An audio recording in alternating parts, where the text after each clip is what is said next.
Things are really slow right now when it comes to Star Wars collecting. The same thing happened at the beginning of last year. There were about 5 months that went by when I did about 2 video reviews on YouTube, only to be bombarded with figures releasing and arriving towards the end of the year. And even though this gives my wallet a break, I end up just buying things I don't want, like these Pop Mart figures, just to have something to review on the channel and something new to open. I'm trying to get better about filling this downtime with customizing or maybe 3D printing, just adding some novelty to my life without having to go out and spend money, especially when it comes to buying things that I know that I'll eventually just sell. And I think it's so important to actually work on enjoying the collection that you already have. I have this amazing collection that I've put so much love and time into, yet I just find myself on my phone refreshing, tracking, or just like waiting for new reveals and that sort of thing. So today's video is all about practicing appreciation for the things that we already have, and that is why I am attempting the near impossible task of counting down my 30 favorite figures in my entire collection in order, starting with Captain Hauser from the Bad Batch by Fett Clone. All of the customizers I mentioned in this video will be linked below. This is not only the first custom clone that I ever bought, but is also the first figure from Fett Clone. You'll see a lot of his work in this video. Absolutely masterful painting here. This is probably one of the best looking figures in my entire collection, and the only reason it's not higher on the list is just because I don't have a huge emotional attachment to this character, but he absolutely had to make the list. Next we have Cobb Vanth from the 2-pack, repainted by me with a custom painted head by Tim's Toys. This is actually the head from the first figure, just repainted, and I repainted his boots and then added that hand that I painted to match his other glove, just to kind of give him a little bit more of that Cobb Vanth personality. I designed a 3D printable Pike speeder to recreate that scene from Book of Boba Fett, and so I was so happy to see that this character got released with this particular look. I thought they would just leave it with the season 1 appearance. I really love the character of IG-11 in The Mandalorian, and so with how disappointing the Black Series figure was, I was thrilled to see when Mafex put out their version of this. I have the Figuarts one as well, and that one is also amazing, but this is the one that is on my shelf just because I think it scales a little bit better than the Figuarts. This just moves beautifully. It comes with some really cool accessories like the tray that he serves Queel and Mando on, and of course the child that fits perfectly in the satchel around his neck. No soft goods here. This next character is Doc Ondar, who is an animatronic figure at the Disney parks. If you've been in Doc Ondar's Den of Antiquities, you know how amazingly realistic this figure looks. I have a lot of great memories of going to the Disney parks, of course, and interacting with this character, which is, you know, one of the few Star Wars characters that you really feel like you get to see in real life. Frederick's Figures repainted this figure for me and just added a whole new level of amazingness, and I just never get tired of looking at him on the shelf. This next one might be cheating because I have 2 of the same character. I just couldn't decide which of these 2 I prefer. The Bandai model kit on the left, which was weathered by Frederick's Figures, or the Black Series one on the right, which I weathered myself using some Tamiya kits, some paint, and a whole bunch of other stuff. I just love R2-D2 so much, and I think that both of these are just really special for their own reasons. Something about the Dagobah one, just I never get tired of looking at. There's so much going on there, and Frederick just did an amazing job of making it incredibly screen accurate. I'm cramming 2 figures into this spot as well with my custom Krennic with a head repainted by Tim's Toys, and this little poncho is actually from the Andor figure, and then I also added a hat and painted everything white, and then this droid is from Greedo 737, and it was always just a favorite design of mine, and they never made it in the Black Series at the proper scale, so this is a repainted Bandai model kit. And it's probably my favorite astromech droid that I own. And so even though I don't actually have the rest of the Rogue One figures on my display, these 2 have a home on that bottom shelf, which is kind of my like miscellaneous shelf. The new Black Series Mandalorian is a total masterpiece of a figure. This is the Darksaber and the helmet that are actually from the Mafex 2.0. I have a full review and comparison of both of those on the channel, but this is kind of the combo that I ended up with a Grogu from the SH Figuarts Season 3, so just a total kibash of figures here, but we finally have a definitive Mando, and I'm just so happy to have this on the shelf after just dealing with the other releases for all these years. And next to him on the shelf are Boba and Fennec. My Fennec was repainted by Frederick's Figures. This is just the Black Series figure with a custom paint job, and then the Boba Fett was actually the SH Figuarts with a custom 3D printed cama. That's the skirt around his waist, because I didn't like the soft goods that were on him, and a custom head designed and painted by Fett Clone, giving me my definitive Book of Boba Fett Boba. camera. And these two just always look so good together, I couldn't separate them even for the purposes of this video. Next is the SH Figuarts Emperor Palpatine. This comes in a 3-pack that unfortunately has gotten quite expensive. This was one of the first purchases I made once I got back on my feet after losing a lot of income during the pandemic. I think this is the definitive Palpatine. I really like it so much more than the Soft Goods Black Series one, and I just love the way this looks with the Royal Guards. This next figure used to be prohibitively expensive, but thanks to a re-release, a lot of people can get this in their hands now for around $50 or less. This is the Mafex Boba Fett from The Empire Strikes Back. Completely nailed the appearance of the character here, the proportions, everything just looks so perfect to me, and I just never get tired of looking at this one on the shelf. If you're looking for a definitive Boba, this is it. Next is one of the most impressive custom kits that I've ever bought. This is the Imperial Gunner by Hothcave on Instagram.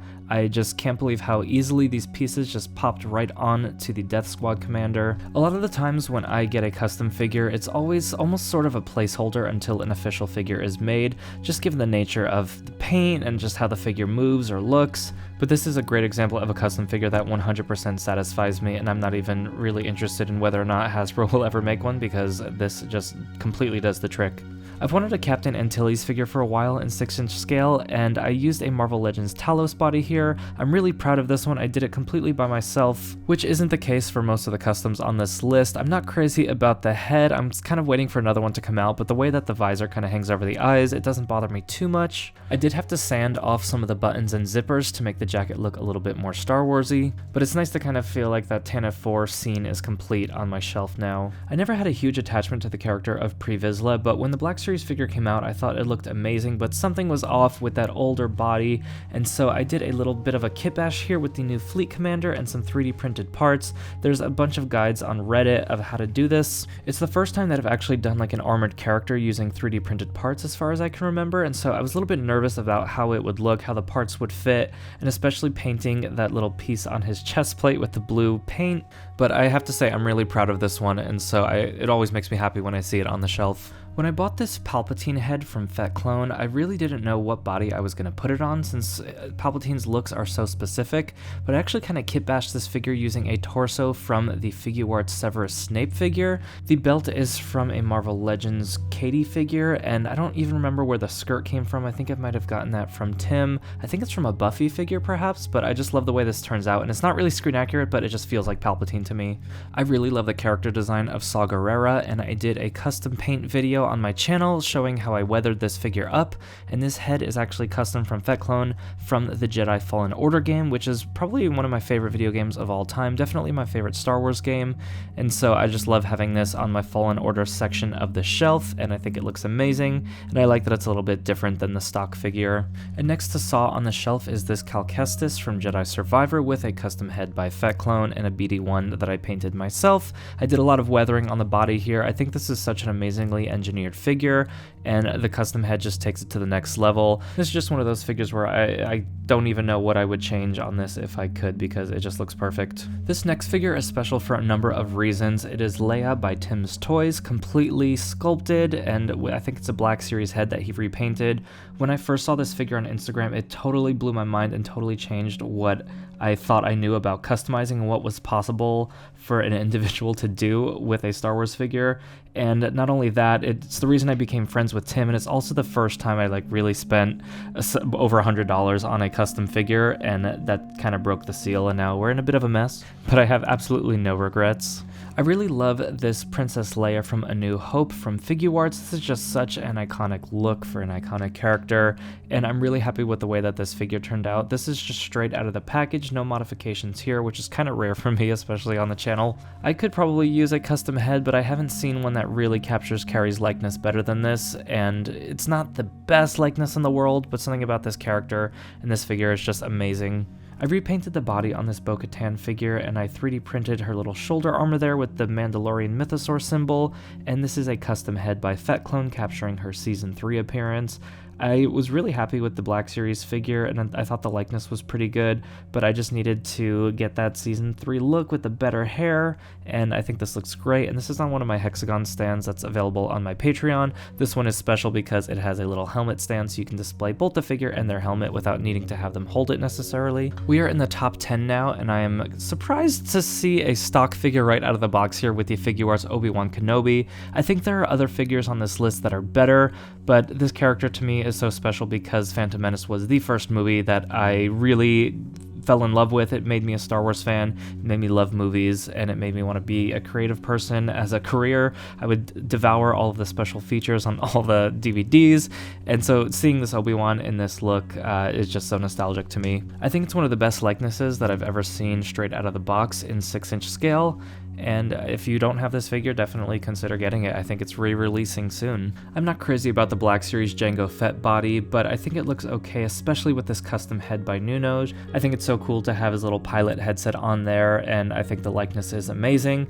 And then that same artist also made this Boba Fett head sculpt that I put on an Omega body and painted myself. I also have a lot of really special memories of seeing Attack of the Clones in theaters and collecting those figures around that time as well, so seeing these two together just really brings back those memories. I love this Leia from Tim's Toys, and I didn't want to take her off the shelf and put her on the spinny stand because she looks just so perfect next to Jabba. This was one of those customs that I really didn't mind splurging for because I just figured we were never going to get this character properly done in Black Series or Figuarts, so I'm pretty relieved to have a perfect version of this figure that can just complete my little Jabba diorama here. I never would have expected that a stock Mafex figure, especially a trooper, would ever end up in my top 10, but something about this Sand Trooper, I have a really fond memory of the day that I found this. This wasn't even on my radar. I found it in a comic book store when I was in San Diego called TC's Rockets, and I just kind of took a gamble on it and was just so impressed with how it feels in hand, and I just love the way it looks on the shelf.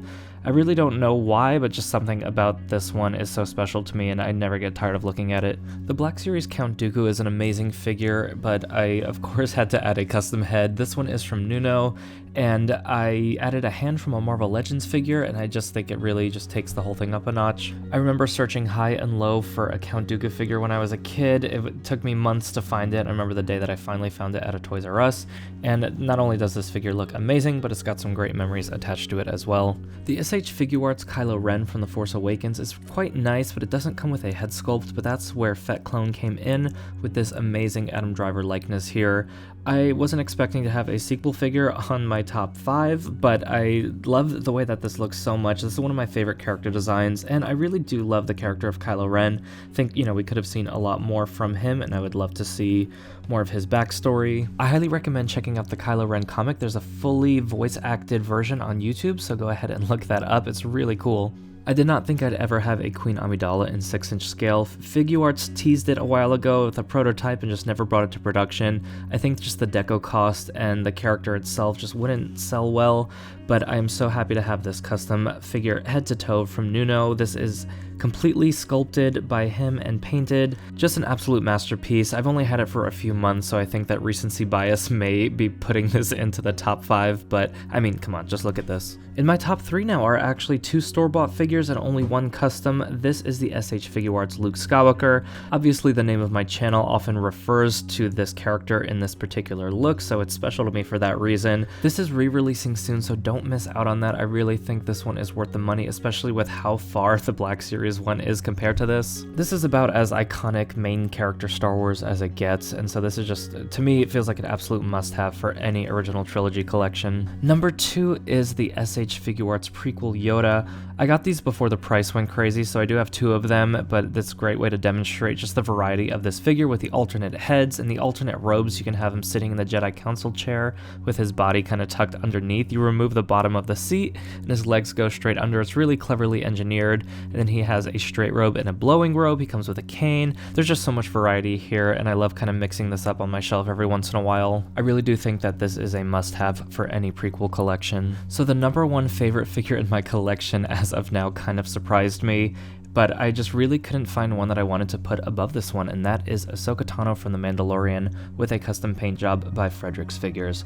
I talk to Frederick almost every day, and having his work represented on my shelf makes me so happy, and I think that this sculpt with his paint job is just an absolute masterpiece. This character and this outfit is just a really difficult thing to pull off in action figure form, as we have seen from the Figuarts and Mafex previews here. I think Black Series really nailed it. I love all of the decisions they made in terms of engineering, and that paint job, of course, is just top tier, which is why this is the #1 figure in my collection. At least that's how I feel today. I'm sure if I did this list a month from now or a month ago, I might have a totally different list in a totally different order, but I did my best to try to make sense of things. So that is my top 30 figures in my collection. I have a full collection tour on my channel. I'm working on a new one that I'll do pretty soon. Please leave a like if you enjoyed the video. Please subscribe if you are new to the channel, and I will see you all next time.